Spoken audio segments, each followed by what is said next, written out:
too. You got to have a strong foundation. All success is rooting in, having put in the repetition and doing the right thing. And that's really what this is. We're not talking about abandoning SEO or just not doing it anymore. We're talking about future proofing your practice in this kind of new digital, wild, wild west, as we kind of see how it's going to evolve. Hey there, welcome to the Dr. Marketing Tips Show. I am Jennifer. And I'm Corey. And today we're going to talk about something that seems to be at the forefront recently, specifically related to search and how people are finding your practice. Over the years, we've always been focused on something called SEO, search engine optimization. But now with the advent of AI and automation and ChatGPT and Perplexity and you name it, there's some new things out there, some new acronyms. And the one we want to talk about today is GEO, which is Generative Engine Optimization. Yeah, so think of it as search evolving, where now what you want to be doing is optimizing for content for these AI generated summaries. So if you've been on Google lately, you've probably seen at the top, you'll see, one, there's a complete AI mode, but then there's also like these AI summaries that kind of pop up. And so what we're finding is, yes, SEO still matters because that's how you're going to sort of get clicks and visits to your website. But GEO is what these models are actually pulling up and then presenting as these summaries. Yeah, and what we've got is, you've noticed it, and we're starting to see, a lot more news coverage and a lot more, discussion around it. But, less traffic is going to websites. Part of that is because of the shift of the way people are searching for businesses out there. So a lot of times that search is originating in ChatGPT, in Gemini, in Perplexity, and then it's being displayed differently on your search engines as well. And so GEO really becomes the methodology for making sure that as the bots of the world are out there, crawling the web, that you're findable. And so we have to do things like GEO. And there's another acronym I know that we're going to talk about, which is agent or AI engine Agentic AI? No, it's AEO. AEO is the other, where GEO is generative engine optimization, making sure that you're findable. AEO is more about like making sure that you're showing up when people are searching for you within the chatbots or within AI, meaning, searching for you within ChatGPT or Perplexity or you name it. And just this week, as we're kind of getting ready to have this discussion, there have been announcements and real moves with Meta getting on and taking a lot of the developers that are going to be specific from a search standpoint and just an AI standpoint, or an AEO and a GEO standpoint, but also Apple getting into the game. We're starting to see that these that Perplexity and Gemini and ChatGPT are being positioned as search engines even. So really, I think the industry is about to see a real upend. Well, and by the time that someone is listening to this, I know Perplexity has recently launched their browser. It's called Comet. ChatGPT, I'm sorry, not ChatGPT, OpenAI, who is the owner essentially of ChatGPT, they're actually getting ready to launch a browser as well, which is, I think, really exciting because I think these are finally going to rival tools like Chrome. So there's going to be some real unique and I think differentiators between them, which is great for consumers. But when it comes to this GEO idea, essentially like this plays into those browsers, and it also plays into the way that people are interacting with websites. I was in a meeting, actually it was Friday, and we were talking about content just in general, and I was saying, hey, and let me remind you guys that these reports, because I was going over some reports, I was like, these reports, in a couple of months, we're going to see some red on here because we're not going to get as many clicks and we're not going to get as many searches, because as people are starting to use these tools, essentially what happens is they summarize and maybe they cite the source, but as a user, I'm not going to click into that most likely because I got my answer, right? So if we're looking at total clicks generated by organic search, that number is going to go down. And that's still evolving right now. And it's hard to kind of pinpoint exactly what that means and how the search engines are going to deal with that. But it is something I think that we should be prepared to talk about. Well, and it's just the way that people are looking for things on the internet, right? Is once again changing, and it's all like this complete ecosystem and understanding how the ecosystem works and trying to stay ahead. And I don't think anybody out there has the silver bullet of what the true direction we have to take is, but there's a lot of nuggets that we're being fed that we're starting to really pay attention to. And I will say, thank goodness, pat ourselves on the back a little, that years ago we really started leaning into voice search and making sure that we were writing things specific to voice. Because what we're seeing now from a GEO standpoint, which is the Generative Engine Optimization, but what we're seeing now is that a lot of those things that we were doing years ago are finally paying dividends. So thank goodness that we're not having to go back to thousands of pages and redo that. So for the layman out there, Corey, let's talk about what GEO is and why it matters to medical practices.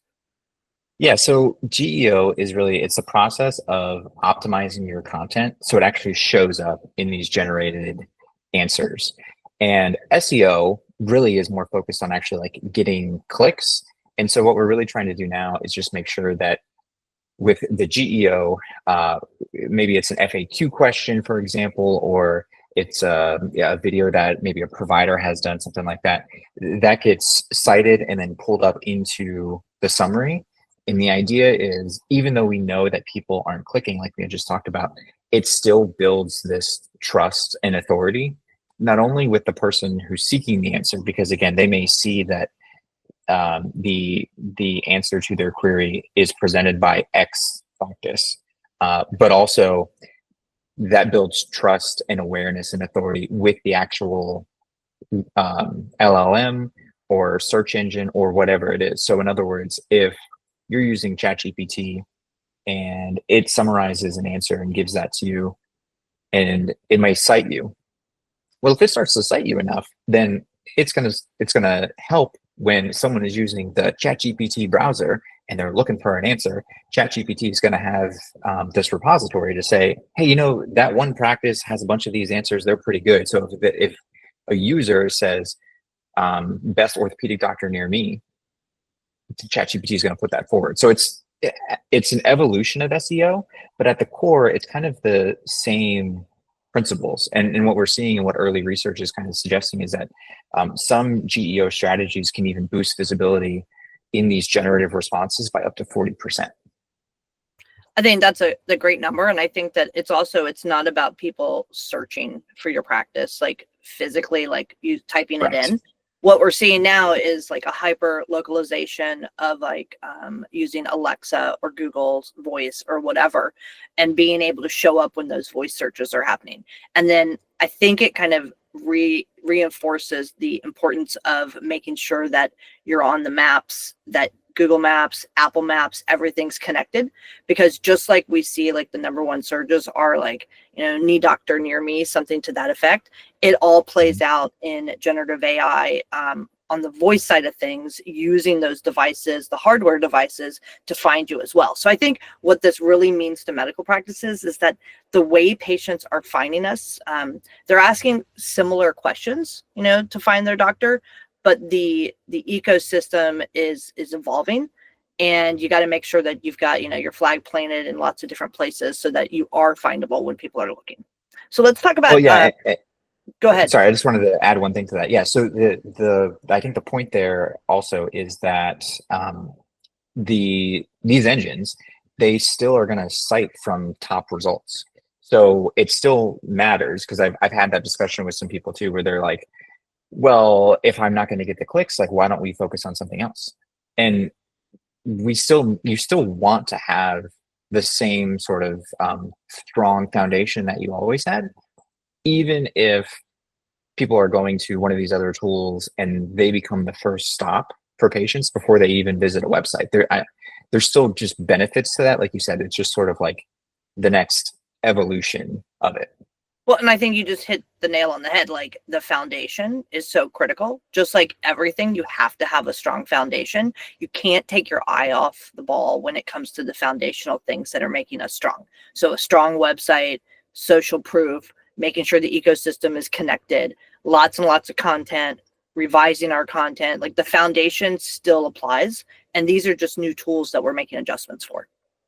Right. And it's still, the same thing is still true. It's something like 10% of all Google searches are health related. Like that's not changing. People are still, that number is probably even going to go up as people get more used to either, interacting with these things or voice search or whatever.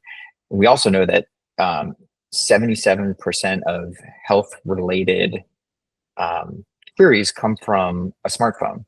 And I think what that tells us is people are ready to take an action. And so again, all of these things still matter just like they did before. It's just the evolution of that. Absolutely. You still need to have clear calls to action and have your content formatted in the way that is easy to read on a phone, because even if people aren't getting there, well, these LLMs are called these large learning models, ChatGPT, Perplexity, etc. Well, what they're doing is essentially just reading your page anyway.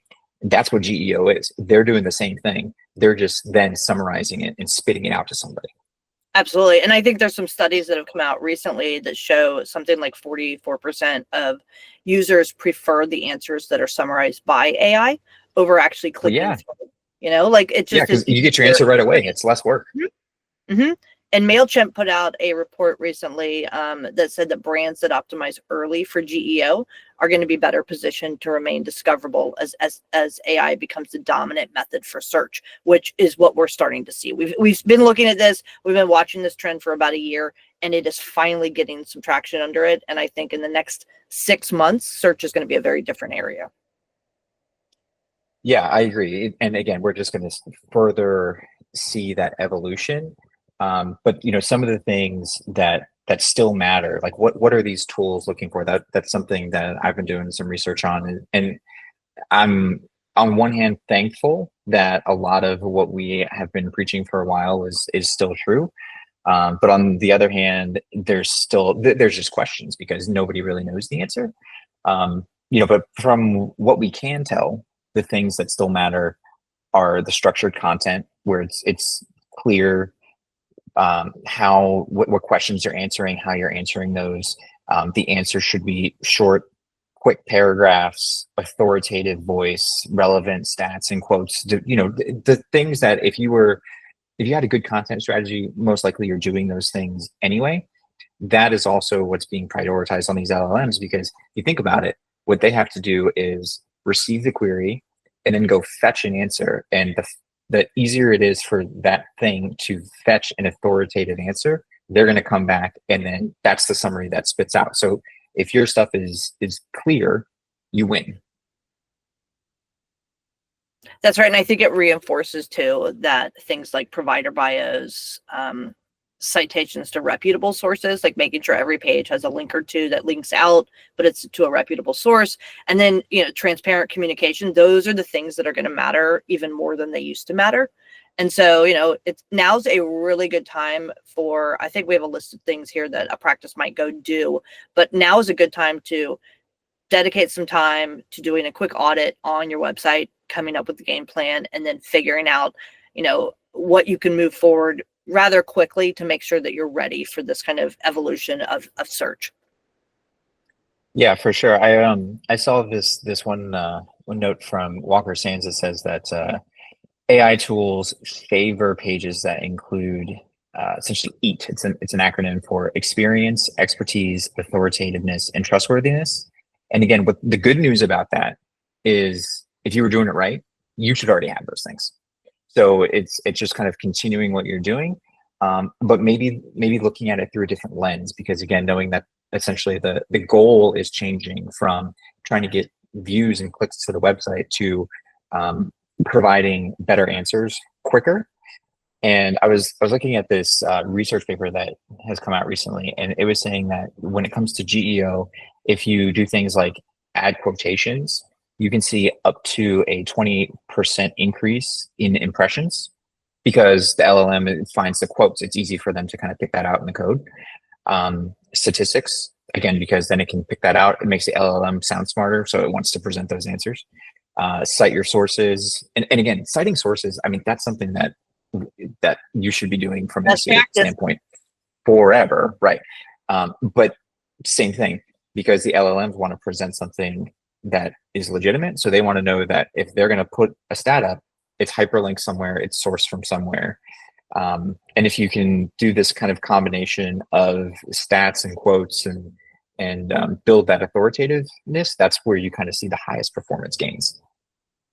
So let's talk about specifically what practices can do. I think we have 5 things that practices can do right now to make sure they're prepared for this GEO and AEO coming forward, to kind of upend the way search is. So let's go through that. What's the first thing a practice might be able to do?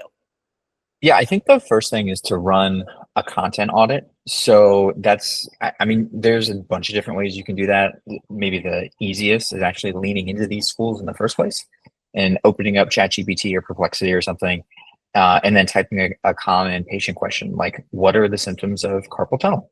And then does your practice show up? Yes or no? The answer is probably going to be no, but at least that gives you a starting point and you can sort of create a database of common questions, and then you have something to measure off of.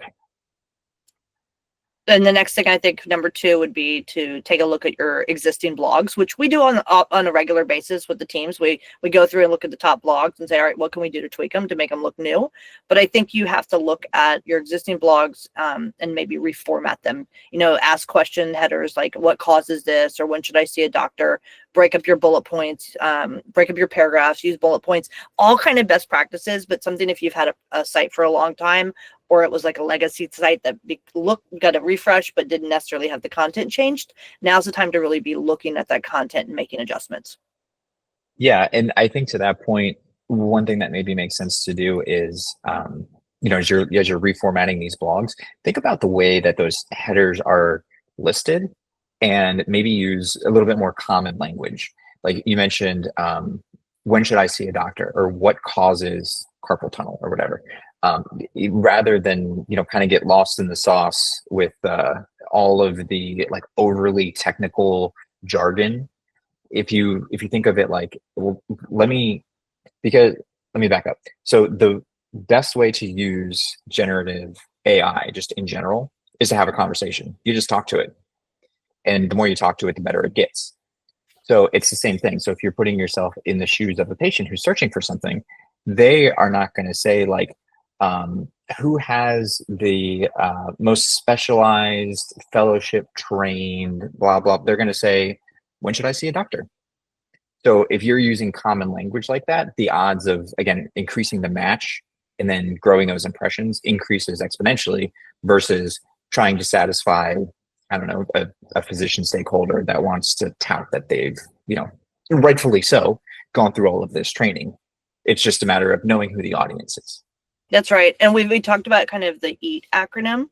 That would be the third thing. If we were going to do it, I'd run a content audit, I'd reformat my existing blogs, and then I'd look at the blogs and my website in general and like, how can I add those EAT signals? What would you suggest? Yeah. So again, the big one there to me is expertise. And so if you're including provider credentials, or pretty much every provider has recent publications that they've done. So if they've got published research, links to any talks that they've given, or authoritative sources, if they've been in the news, for example, anything like that, where you can really kind of lean into the expertise factor and the experience, again, the trustworthiness, that's huge. So if you can include reviews on there, even better, because again, as the LLMs are crawling this thing, they can say, okay, so this page answers a question and this person knows what they're talking about. They're rated well. We can trust them. Go. Do you think that it has to be in the copy on the page, or as an example, like if I had a doctor that got listed on US News and World Report, best in healthcare, if I don't mention it, but I put the logo on there, does that count with the new GEO? I think it will to an extent, but to what extent, I'm not sure. That's a good question. But I think it will, because when you put that on there, and if you do it right, so that image would be labeled US News World Report 2025, let's say. And so if that is labeled correctly and it's in the schema markup and everything, it should still show up as, because again, like when the LLM goes to look at the site, it doesn't actually see the website, it just sees the code. So it Yeah. should say, oh, okay, I recognize this is a thing. I know what US news is. 2025 is recent. Go. And it tells it again goes back to like making sure your images are labeled correctly, making sure like Mhm. all your meta descriptions are correct, because I think it's going to play that much more into the importance of these things. Which is why I think one of the takeaways I think from this is it's just the evolution of SEO, because you should have been doing those things anyway. It's just now they're being used like to a different end. Yep.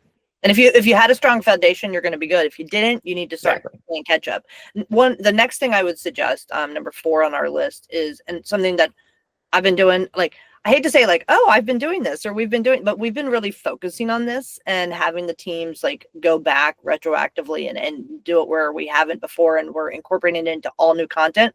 And that's just adding FAQs anywhere you can take, and you can use AI to help you. Once you've written a good piece of content, ask for a good list of FAQs, make sure they're good. But when you have FAQs out on the page, it just adds the strength, and all the indicators are saying that this is going to become like good juice to feed the engine of GEO and AEO.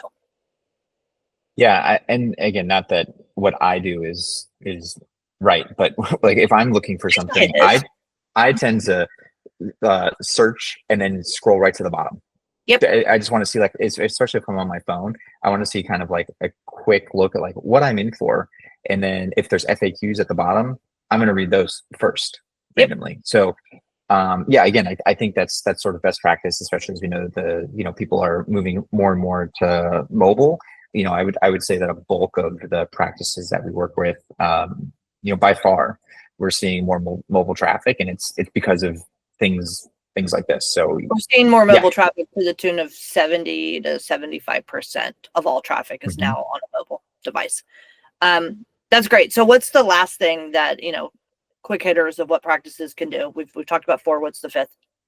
Yeah, I think the 5th one is just monitor mentions of the practice. So if you're tracking how and where your brand is cited in responses, going back to the tip number 1, that just gives you something to measure. So you can then see if these changes that you're making improves visibility and actually, does what it's supposed to do. So if you're paying attention to how your data is sort of summarized, synthesized, whatever you want to call it, and then put into these, you're going to be able to at least say, okay, I did some changes, and now we are or are not showing up in these GEO searches. And I think that this is something, if you have an agency you're working with, that you should be pushing the agency to really be taking a look at the way that you're showing up in these types of searches, because it really is a new kind of visibility metric that we're having to pay attention to. We've always kind of monitored brand mention, but I think that it's taken on a whole new level. And I know we have another episode, either it's already hit or it's about to hit, where we're talking about like these other areas where you need to be monitoring your brand and kind of patient sentiment. And that's, the TikToks of the world, the Reddits of the world, where there's large discussions going on that maybe haven't been on your radar. So monitoring brand mentions is probably an entire other episode. But again, it becomes such an important part in the way that we're found. Yeah, absolutely. And I think, again, just going back to the idea of this stuff is evolving. So some of the challenges to be aware of are that these things are still developing. So these are sort of like what we know as of today, but honestly, it's hard to track how often your content's going to be cited, or if, on a particular query, you're actually getting cited, but you're not the final citation, then you're not going to get any credit, but you still help the answer. Like it's kind of murky. Totally is. And I think it just goes back to, you got to have a strong foundation. All success is rooting in, having put in the repetition and doing the right thing. And that's really what this is. We're not talking about abandoning SEO or just not doing it anymore. We're talking about future proofing your practice in this kind of new digital, wild, wild west, as we kind of see how it's going to evolve. Yeah. And, it's about, it really is about future proofing as the SEO kind of evolves. If you're not optimizing for these summaries, and you're going to get to a point where you're not going to get found. And I think that's the truth. Yeah. And I think just to kind of finish it up, look, if your practice wants to get ahead of the curve, Just start small, 1 foot in front of the other. You got to rework your high traffic blogs. You got to strengthen your provider bios, and you need to test your visibility in tools like ChatGPT, Perplexity, Claude, you name it. Yep, agreed. Yeah, I think we're testing some GEO friendly templates now, and if you want to talk about it, then happy to do so. Yep. Learn together. Yeah, we can learn together. We're learning really quick. Like, talk about like learning by fire. Like, that's what's going on right now. So with that, I'm 100%. Jennifer. I'm Corey. And we'll see you next time on the Dr. Marketing Tips Show. Thanks a bunch. Bye, guys. If you want more like this, hit like and subscribe so you'll always be alerted to new episodes when they come out. And if you want information about us, visit us over at insightmg.com. That's insightmg.com. We'll see you on the next episode.